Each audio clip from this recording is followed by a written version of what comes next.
Hello everyone and welcome back to Maskey TV. Today we are going to be doing area and perimeter and we are going to focus on grade 9. Our lesson objectives for today is to just have a look at some of your formulae and as well as go through some of those units of measurements. And then we are going to look at the area of quadrilaterals as well as composite shapes. And then we will end off with an enlargement by a factor of k. Are you ready, grade 9s? Let's get started. So the first thing we're going to look at is a conversion of measurements. So what you can see on screen is we have a unit table here where we have 1 centimeter equals 10 millimeters. And let's just go down and look at something else. We have 1 meter equals 10 decimeters, 1 meter equals 100 centimeters.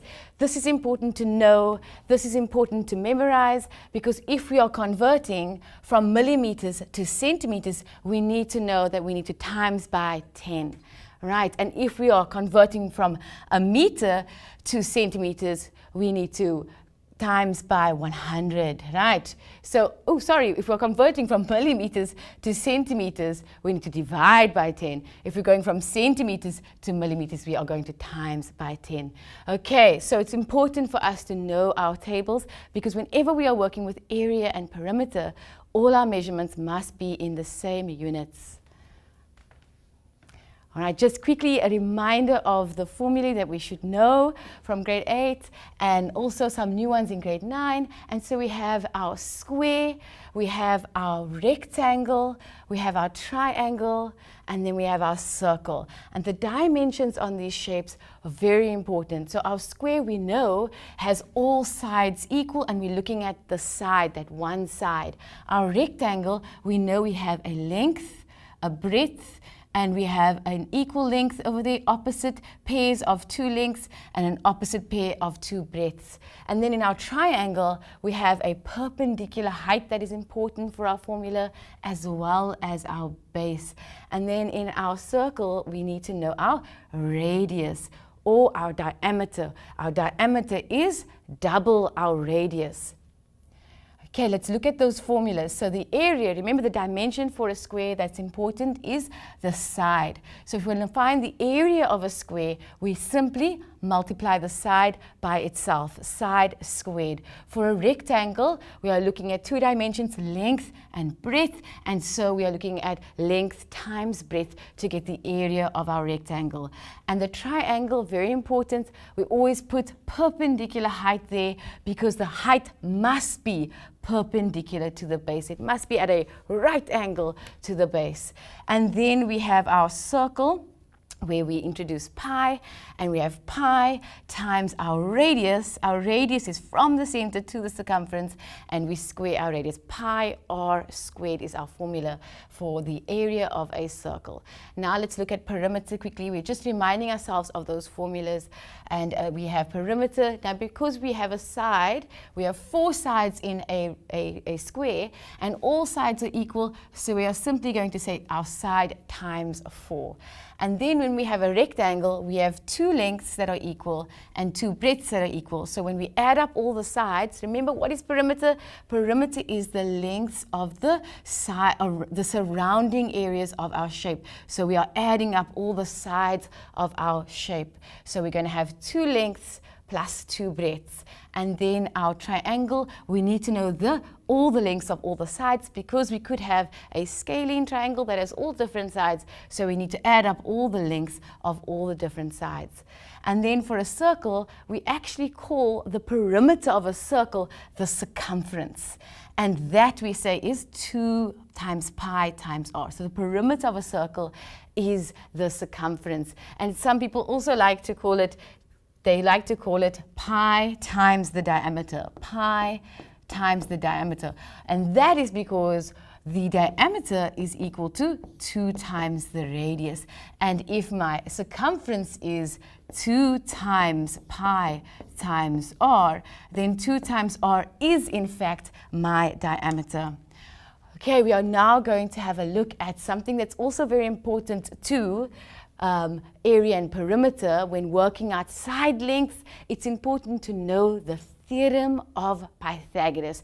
So we're just going to quickly work out the length of AB. Just remind ourselves about the theorem of Pythagoras. So what is the theorem of Pythagoras? The theorem of Pythagoras uses the hypotenuse. Now what is the hypotenuse? The hypotenuse is the side that is opposite the right angle, and that is this side over here. Can you see AB? Can we see that it is opposite the right angle over here? So that we call the hypotenuse. So AB is out, and it's also the longest side of our right angle triangle. We can only use Pythagoras if we have a right angle triangle.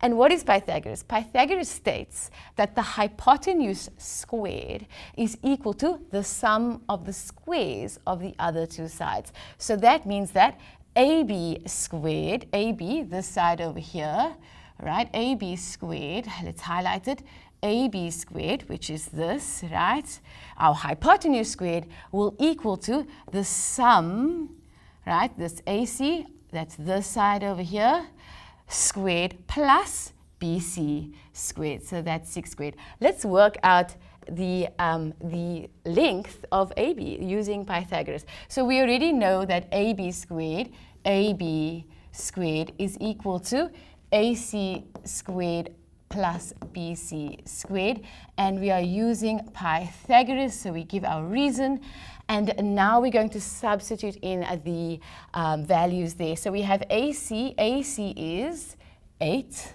we sub it in brackets, 8 centimeters squared plus BC is 6, and now we are going to square it. We want to work out what the length of AB is. 8 squared is 64, 6 squared is 36, 64 plus 36 gives me 100, and so therefore we know that AB squared is equal to 100. And so if I want to find the length of AB, I simply square both sides. Square root both sides. So I want to get rid of that square over there. I'm going to square root both sides. All right, so therefore AB is equal to, the square root of 100 is 10. And we mustn't forget our unit of measurement, which is centimeters. All right, we are now going to look at the area of a parallelogram. So I'm going to explain to you where the formula comes from for the area of a parallelogram. The reason for this is it is so important to know where the formula comes from so that we can use it better. If we know where it comes from, we'll be able to use it, and we don't actually have to memorize it because we know exactly how to create the formula. And guess what? If we know the area of a parallelogram, then we know the area of a rhombus, a square, a rectangle, because they're all parallelograms. So let's go. The area of a parallelogram is actually based on the area of a rectangle. And how do we know that? Well, watch what happens here. If I take this little piece of this triangle over here, and I, let's say, cut it off. So let's take that piece over there, and I cut it off, and I move it to the other side there, like that. What you'll notice is you actually have a rectangle. And what we know about our rectangle at the moment is that the base, or the length, if you would, is 8 centimeters. They told us that this length is 8 centimeters. Remember, I took this piece that was over there, and I moved it there. So this is still 8 centimeters. And then the height, this perpendicular height here, which can be seen as the width, because this length would be the same as the height. And so that would be 5 centimeters. And so now we can actually work out the formula for this parallelogram. And that would simply be, if I was using a rectangle, that would be length times breadth, which would be 8 times 5. But when it comes to a parallelogram, which we say palm for short, remember this is the symbol for parallelogram, the area of a parallelogram, we don't say length times breadth, but we say base times perpendicular height.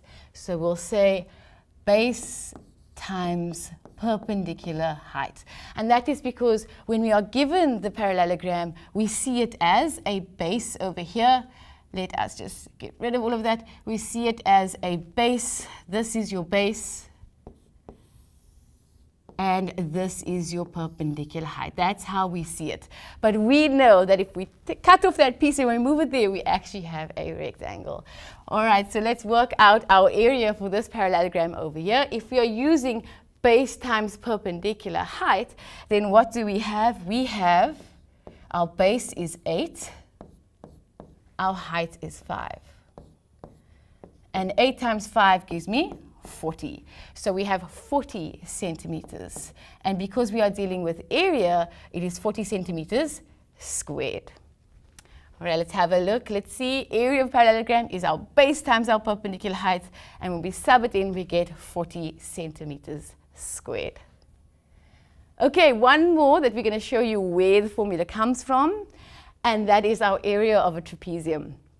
This one is a little bit more tricky, so stay tuned and watch out and keep focusing on this one.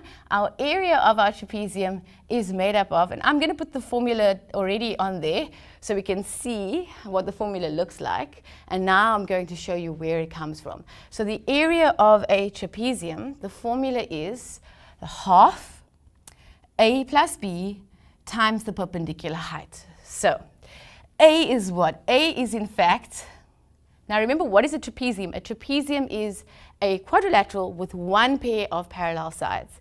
So A is one of the parallel sides, and I'm going to just say it's the top one for this example. So A is this one over here, and B would be the bottom parallel side. So this is your one pair of parallel sides, one side and the other side. So A is one of the pairs, one side of the pair, and B is the other side of the pair of parallel sides. Okay, so I've got A and B, and obviously we need to put that into our formula, but we want to first see where did this formula come from. So what we need to notice is that this is actually broken up into two triangles. So let's have a look and see. We've got our first triangle over there, and I want you to see this one is the easy one because we can clearly see that the triangle ACD over there, triangle ACD, right? And we know the formula for a triangle is half base times perpendicular height. And we can clearly see our perpendicular height is 6 and our base would be 12. Remember, the height needs to be perpendicular to the base. So we can see this one isn't so bad. And we've got, and I'm going to do it in terms of A and B. So I'm going to say half, and I'm going to say my base is, well, it is in fact B times my perpendicular height, which is 6. Can you see that? That is 6 there, right? Okay. Then what we should also notice is that there is a second triangle, and that is this one over here. This one isn't as easy to see because of the fact that the height lies outside the triangle. So the height, which is this height over here, is actually also the height of this triangle over here. So if you can see, if I extend this triangle and I have my perpendicular and I go down to D, you'll see that this 6 here is also my perpendicular height there. And what you'll notice is although the height lies outside the triangle, it is still a height, right? Perpendicular to the base is from there to there. It is one of the sides of the triangle. A base has to be the side of a triangle, so we cannot extend it further. However, this height is in fact perpendicular to this base.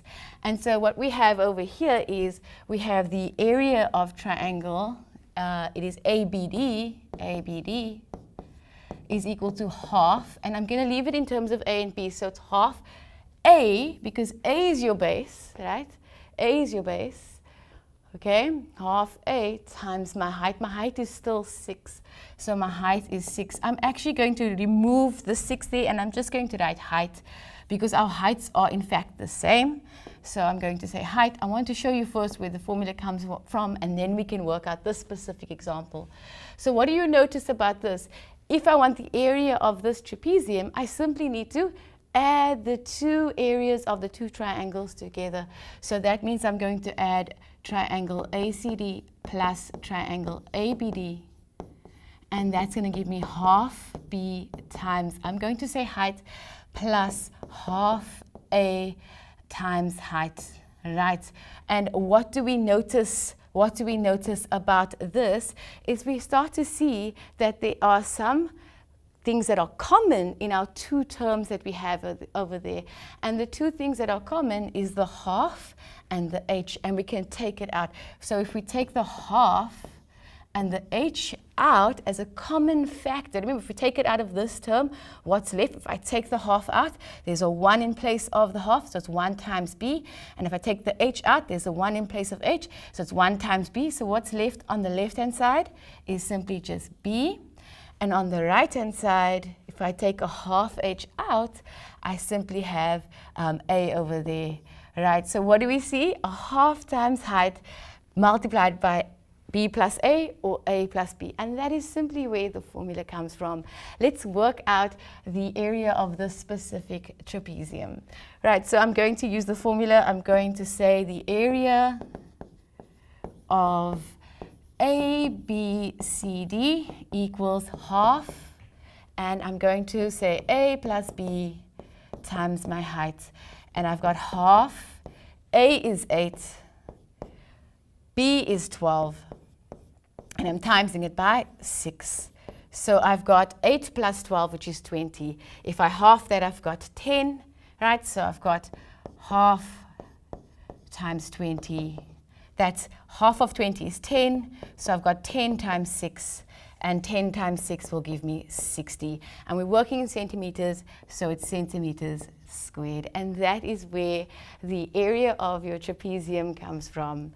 Okay, so once again, just having a look at it there, half our height times A plus B, and then when we sub it in, we will get 60 centimeters squared. Okay, last one that we're going to do, but I'm not going to go through the formula for this one. Again, it also uses the fact that a kite is made up of two congruent triangles, and that's where the formula comes from. But for this one, I'm just simply going to work through the area of a kite. So area of a kite equals half diagonal 1 times diagonal 2. What is a diagonal? What is a diagonal 1? So you simply tell yourself, let the first diagonal, so we're going to one of the vertices, and we draw a diagonal to the other vertex, the opposite one, and this over here, AC, is my second diagonal. So I have two diagonals there. We are going to pop it in our formula, and we're going to work out the area of the kite ABCD. So area of ABCD is going to equal to,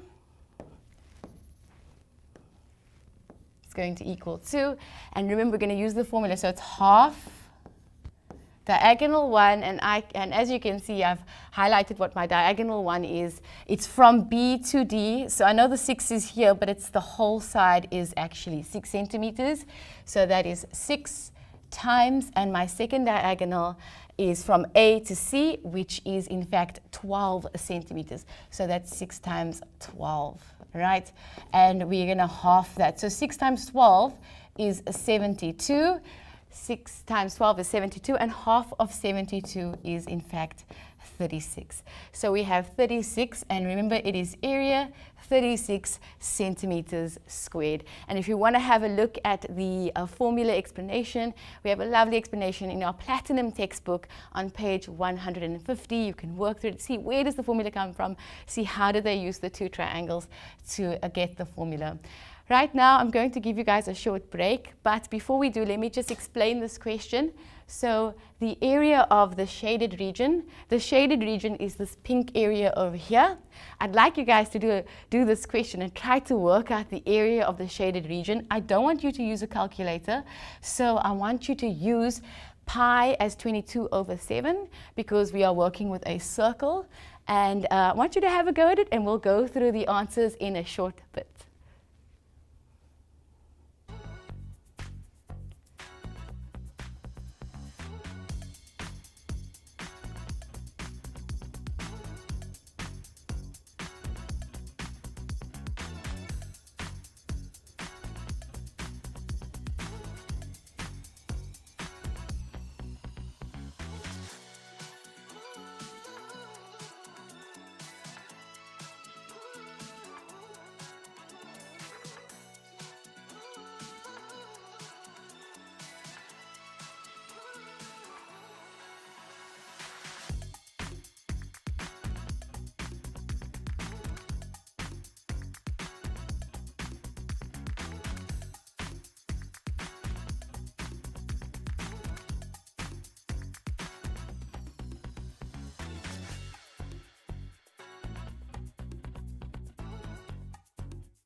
Welcome back. Let's go through this question.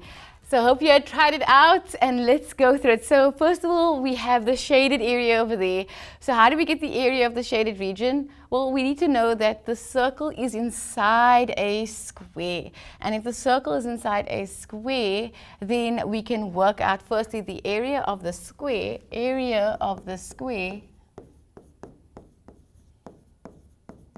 and then we also can work out the area of our circle, the circle. Right, area of our square will be side squared, and our circle would be pi r squared. And remember, we said we're going to use pi as 22 over 7. So that's going to be 22 over 7 times r, which is from the center to the circumference. So r is 7, and you're going to square that. And the square, well, that would be, well, we'd need to know what one length of one side is. So we'd have 7, and that would be half of one of the sides. So we'd need another 7 there, which would make one side 14 meters. So we've got 14, and we're going to square 14. And that gives me 196. And over here we have 22 over 7 times 7 squared, which is 49. And what we notice is the 7, when we're multiplying a fraction with a whole number, let's do it over here, 22 over 7 times 49 over 1. The 7 can divide into the 49 7 times. And so we need to work out what 22 times 7 is. And let's just work that out quickly. 22 times 7 gives me 154. And we have 196. So what we do need to do is, because we want to work out the shaded region, we have to subtract the area of the circle from the area of the square. So we write shaded region. Let's just move this up. Shaded region is going to equal the area of my square, so area of square minus the area of my circle. Right, and remember these are in meters, so our area of our square was 196 meters squared, and our area of our circle was 154 meters squared. So we're going to have 196 meters squared minus 154 meters squared. And that gives us, let's work that out quickly, that gives us an answer of 42 meters squared. Okay, so just remember that it depends on what your teacher has given you, if you're going to use pi as 22 over 7 or 3,14, or if you're going to use a calculator and you're going to use the pi button. So let's have a look at this question over here. So we've got a 2D diagram of an ice cream is represented below, with BC being 8 centimeters. So BC is over here, and this is also equal to BC. I think I'm going to fill it in as I go. So I've got BC is 8, and that makes AB also 8 because of the indication. It shows us that they are equal in length. It says that the radius of the semicircle is BC. So we can see that we have our semicircle, which is half a circle, and it says that the radius is BC. So our radius from the center, which is B, is 8 centimeters. All right, so BD is equal to 15. Where is BD? BD is over here, and that is, if I'm looking at this correct, can you see the triangle BCD? That would make BD the height, the perpendicular height of that triangle over there. Okay, the very first question says, determine the perimeter of the shape. So looking at the shape, how we find the perimeter, let's just highlight what all we need to work out. So we need to work out DC, AD, and this area over here. That is the perimeter. We don't work out any of the sides in between over there. We said this is 8. And what I also want you to notice over here, if this is a right angle and this is a straight line, that's also a right angle. And if this is 8 and that's 15, then AD and DC are in fact equal in length. Why? Because they are both the hypotenuse, because opposite the right angle, of triangles that have the same base and same height. So we're going to work out one of those sides, AD, and we should then know that DC is also equal to AD. So let's work out AD. So AD, and how are we going to do that? We're going to use Pythagoras once again. AD squared is going to equal 2, and we are looking for our hypotenuse, so we're going to add the sum of the squares of the sides that we know. So 8 squared is 64, 15 squared is 225, and 64 plus 225 gives us 289. And now we are going to look for the square root of 289. So we square root both sides, and we get that AD is equal to the square root of 289 is 17. Now I'm going to fill it on here so I know that this is 17, this is also 17. Right, so we've got AD 17 and so is DC. And that is because, well, if I had to do Pythagoras again on the other side, I would get the same answer over there. So all I need now is AC, which is the circumference of my semicircle. But remember, it is half a circle, so we're going to half the formula. So we're going to find our circumference of a semicircle. And our circumference is 2 pi r, but because it's a semicircle, we're going to half that. So it's 2 pi r divided by 2. What do you notice? We simply are left with pi r. Okay, and we are going to use it in terms of pi, and then I'll do one with the calculator as well. So r is what? They told us r is 8. So our circumference is simply 8 pi. 8 times pi. Ooh. 8 pi. Our r is 8. Okay, and so what we have now is our perimeter of our shape is equal to 17 plus 17 plus 8 pi. Remember we said we have to add AD plus DC and AC, and we get, the pi is not working out there. Okay, we get 17 plus 8 pi. So that's going to give us 34 plus 8 pi. Now this is without a calculator, you'd leave it in terms of pi.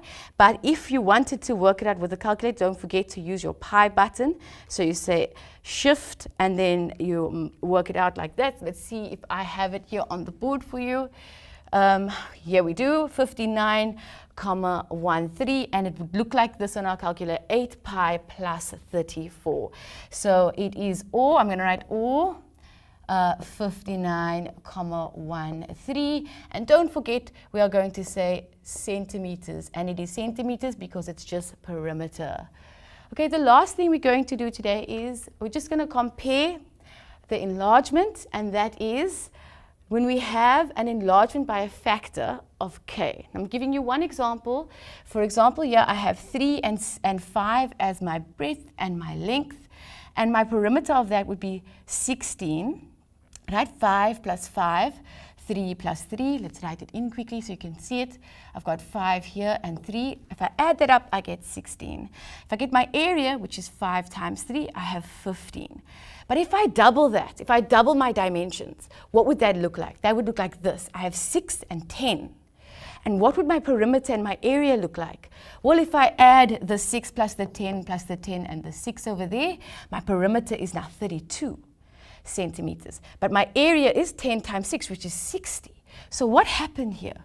What happened is that when you have a factor of k, right? For example, my factor is 2. Your perimeter gets multiplied by whatever k is. So can you see my perimeter 16 got multiplied by 2, it gave me 32. But your area gets multiplied by whatever the factor is squared. So my factor was 2, I enlarged it by 2, but it's actually 2 squared, which is 4. So my area got multiplied by 4 to give me 60. And you can use that for any factor. This is the rule that we use when we're doing enlargement. When it comes to reduction, your k is simply just a fraction, right? And that is all we have time for today. I have left you with a homework question from the Platinum textbook, page 159. So if you want to have a look at it, you can read through it, you can pause the video and go back to it again. The answers is at the back of the Platinum textbook for you, so you can check your answers as well. Thank you so much for coming today, grade 9s. I'm so happy to have you here. We did a wonderful session today on area and perimeter. Next week we'll be doing surface area and volume of 3D shapes, 3D objects rather. Please remember to like and subscribe. Go on that WhatsApp line and ask Masky some questions on 072 091 0388. See you again next time. Bye. And now we enter our next exciting chapter with the launch of Maskyverse, an inspiring trio of innovations, our AI-powered learning companion, captivating TV content, and a vibrant playground for interactive learning, and our own dedicated app, all coming together beautifully to deliver learning outcomes through technology.